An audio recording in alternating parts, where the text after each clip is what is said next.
Hey guys, sorry we missed you. Let's go through everything so you don't miss a thing. First thing is, hey, start reading your book club book, right? So if you haven't started yet, now is a really good time to begin to make sure you still have 4 weeks to read. If you have an ebook, search your LCPS Gmail for English Book Club ebook. You'll see an email from me with instructions on how to access your book on Mac and Via. So start reading that book. Now, yesterday, we talked about workshop task list number 3, right? We talked about how this is due on either the 7th or the 8th of January, A-Day, B-Day. It is 22.5% of your final quarter 2 grade, and we talked about the parts that add in it. We're going to be doing Uzella and reading your book club book instead of a reading goal. Last class, we read and debate, box and bullets, framing evidence draft, all that jazz. So, we talked about that last class. You still need to do that today. And we read and debated last class. So today, let's work on boxes and bullets. Before we do that, here's what we got to talk about first. How we build an argument. Now, I'm going to go through some notes, but if you want a copy to the notes, remember, there's a link right down here that I dropped down here in the description of the video that gets you a copy of the notes we're going over. So if you want to, click that. So building an argument. How do I support my reason from my head with evidence from a text? So let's take a look. A couple different types of evidence you need to know. The first type of evidence is a fact. A fact is something that is known to be true, meaning it can be proven or disproven. But if it's disproven, it's no longer a fact. So an example would be like this. In 2014, an investigation performed at the Daedalus Center for Sports Injury Research and Prevention found that the NFL's heads-up tackling campaign did not reduce concussions in youth tackle football. That's a fact because it can either be proven or disproven, and it was proven to be true. So one type of evidence is a fact. Another type of evidence is a statistic. A statistic is a numerical fact. It's just got a fact with numbers. Here's an example. Even safe sack tackling in football doesn't reduce the G-force that a player's head experiences inside their helmet. Their brain can experience between 50 Gs to 100 Gs. Those numbers right there, 50 Gs to 100 Gs. Those are statistics. So there you are. An anecdote's another type of evidence. An anecdote is a short, a very personal story. It's supporting the content, usually based in the writer's experience, right? So here's a brief anecdote from my life. It says, I still remember that hit. Coach Swami had me cheat up on safety blitz. The fullback never even noticed. And just before the moment of impact, I almost sensed the running back's instinctual fear. All I registered next was a bone-rattling crunch, the sight of a motionless 13-year-old, and the sickening pride that I just knocked over another human being unconscious. So actually, if you take a look at that short story is only 4 sentences, but it's a very brief story from my life that supports what I was writing my original argument essay about. Another type of evidence is quote. A quote is pretty simple. It's the words of another person, but it's normally from an expert. Somebody who is an expert in their field, so they are actually qualified to talk about what they're talking about. So here's an example. As former NFLer Nate Jackson says, quote, knocking someone to the ground means getting leverage on them, which means getting low, which means dropping your shoulders. So if you want to get an expert's take on tackling, you should probably talk to an NFL player like Nate Jackson. The last type of evidence we want to make sure that we go over, this is an illustration, and no, an illustration is not a picture. It's just a very detailed example. It's an example that's got so many details in there that you can really easily picture and visualize the old example taking place. Like here's an example. Consider the shock of a concussion-causing a football tackle, which can run 100 Gs or more. If you want to experience that, you need to jump down a meter and stop within a centimeter, which is probably difficult to do when you're landing on your feet. And to get that sensation, you'd pretty much need to drop from a meter up and land directly on your head.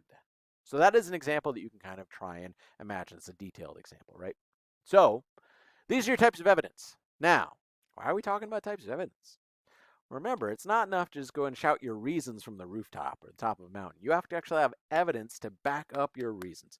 Evidence can be proven true. Facts, statistics, quotes, anecdotes, and illustrations that we can prove to be true. So let me show you how that works today in your boxes and bullets. Quick reminder. All right, remember, when we start talking about reasons and evidence, reasons come from your head. That's where you're going to see the picture of the little blue dude pointing his head. And evidence comes from a text. That's why you'll see pictures of a book. Make sure you've got those two distinguished and separate. So take a look at how you do the intro for your box and bullets. If you go to your box and bullets, First thing you have to figure out is the lead strategy. What is going to be your first sentence or first couple sentences that's going to grab and keep the reader's attention? Well, you got a whole bunch of different ones you could choose. If you're not sure what they sound like, remember you can click on one. So maybe I'll click on anecdote because I'm like, what's an anecdote? If you click on that, you'll get a little pop out and you'll see, you can read what an example of an anecdote is. Whichever one you end up choosing, please do us a favor. Highlight it. So if you read through this list, you're like, actually, I kind of like anecdote. Highlight anecdote. So you know what ones highlight, that's the one you can do. Second step we need to provide is background. Brief 1 to 2 sentences of what is the issue at hand. It's social media. And why do people disagree on this? You know this is both good and bad. So you need a 1 to 2 sentence summary about what the issue is and why people might disagree. So here's mine. I said, over the past 10 years, social media has skyrocketed from small, contained online communities to billions of users across the globe leveraging their world in real time. As the power of social media exploded exponentially, so too do the consequences, both seen and unforeseen. So I'm like, hey, here's our situation and here's why it's becoming kind of dicey, right? So the last thing you need is your thesis. And you don't even have to write this. It's already right there. You scroll up. Remember on day 1 where you had to read and debate, and the last thing was, number 3, it said, okay, go ahead and highlight which side you're going to choose. Yeah, whichever side you said you were going to do, if that's the side you were going to do, that's the side I said I was going to do, add it right there. Either social media should be banned for all users under 16, or your thesis should be social media should not be banned for all users under 16.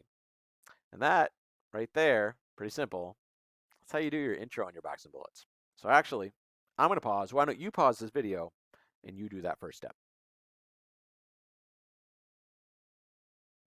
Excellent. Next step, let's go ahead and take a look at your second paragraph, which is a claim paragraph, your reason paragraph, right?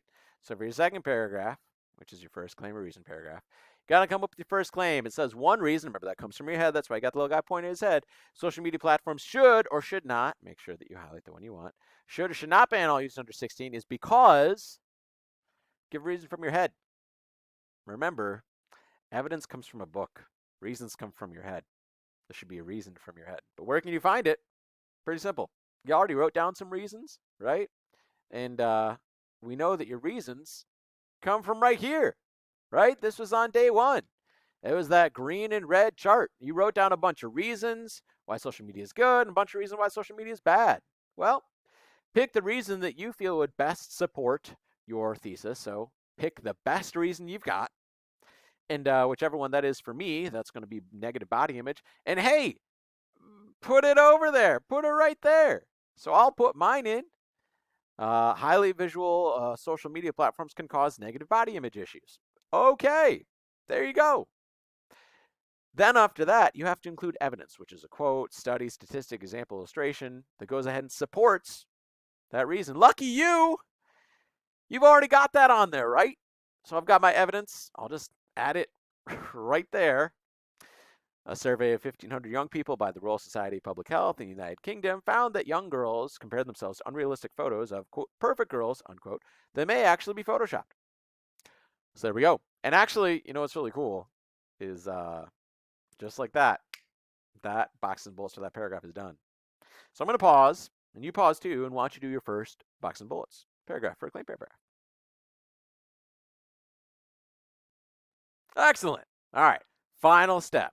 Let's do your second claim paragraph. So you're going to need another reason, right? So your claim number 2 says another reason, blue guy pointing his head, comes from your head, social media platforms should or should not ban all users under 16 is because, hey, go back here, right? Go back right here. You've got another reason. Pull one from there. Maybe this is your second best reason. Pull your second best reason. For me, mental health. I'm going to go ahead and actually just put that right here.